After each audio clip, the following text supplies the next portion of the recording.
Sagutin mo lang ako, aking sintay, walang paniligaya. Asang ibigin ka sa langhari, sa huli at umaga. Huwag ka sanang magtanong at magtulad, dahil ang puso ko'y walang pangalan, na tayo'y mabubuhay ng tahimik at buo. Ligaya.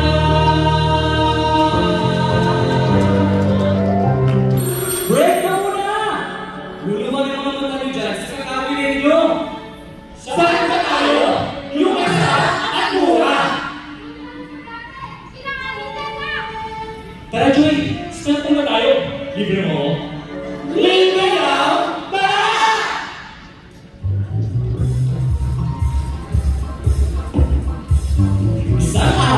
Isang araw! Pumunta ako sa tindahan ni Arene para bumili ng sugar, burger, shampoo, toothpaste, toothbrush, noodles, yun lang. Pagbayad ko aking nakita, isang dalaga nakatumok sa bintana.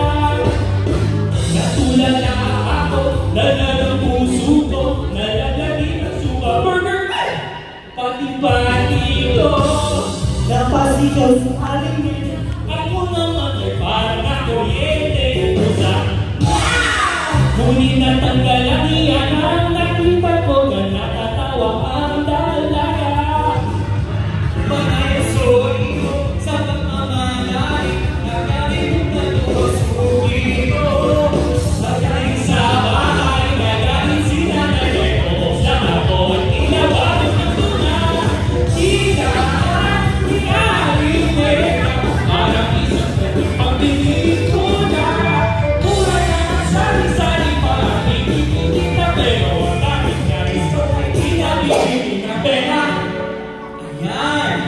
Ang daming pinabibili na pera. Isa na dyan, pagiging masaya. Kaya ako, baka maka-break ako hanggang Baguio. Magdadrive ako hanggang Siargao. Mama, Maria, kasama mo. Maganda yung nagtatrabaho tayo para mabuhay at maging masaya, di ba? Totoo yan, Joy.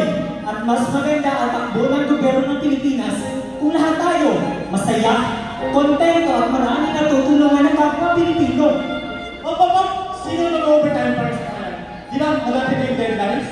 Para ako na may iwan, ubus niyo yung leave ko! Sino sasama sa akin?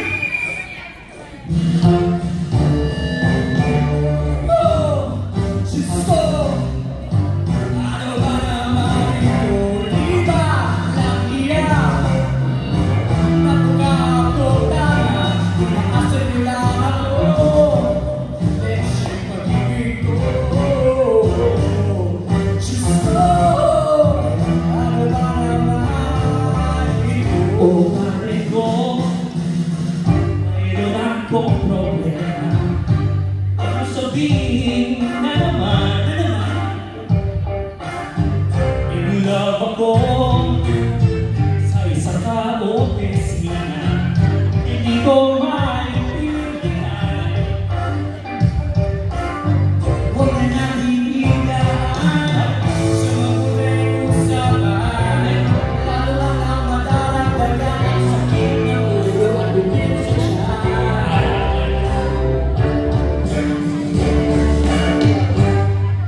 Hindi pwede na hindi pag-usapan ang mga bagay-bagay. Kasi ang lahat ay malulunasan lang pag may pagkakaintindihan. Alam ko, lahat tayo pagod sa trabaho. Minsan, nakakalimutan na nga natin ang oras para sa pamilya. Kahit halos ganito tayo araw-araw, parang naghahabol ng oras. Ito rin kasi ang bukasiyan natin.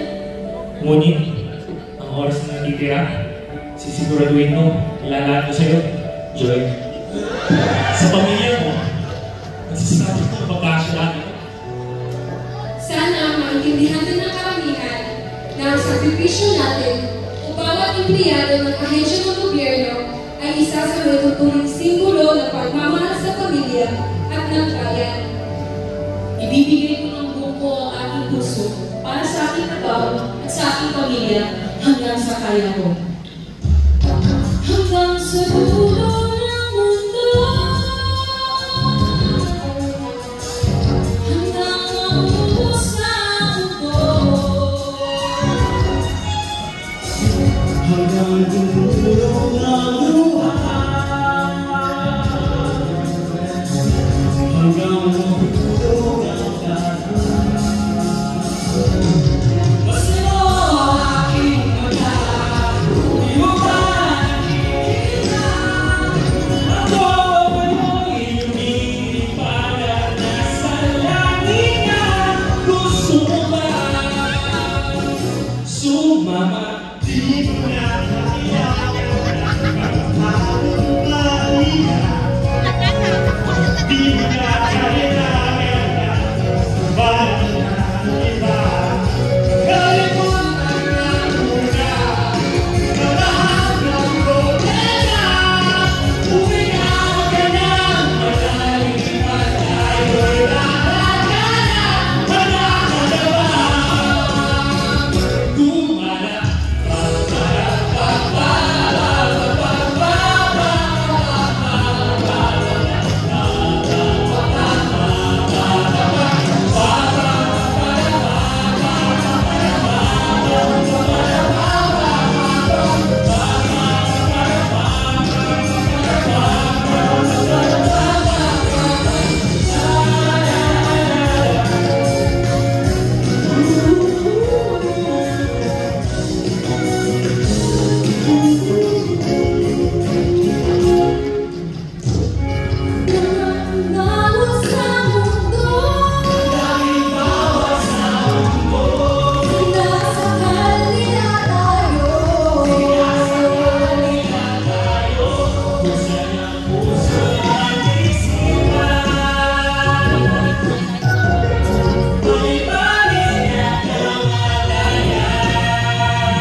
Sama-sama tayo lahat sa ating deadlines at sa pagmamahal ng ating trabaho. Huwag kalimutan ang pamilya. Joy?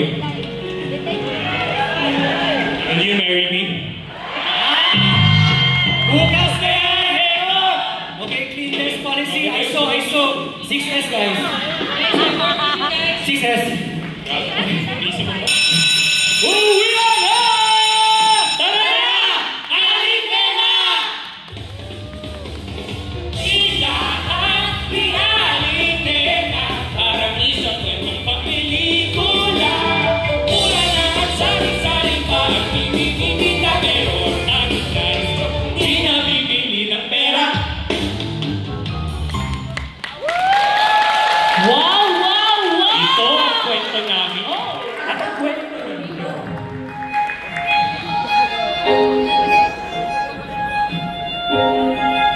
Mula sa Revenue Region number 17, Butuan City. Taos puso kami nagpapasalamat sa inyong lahat.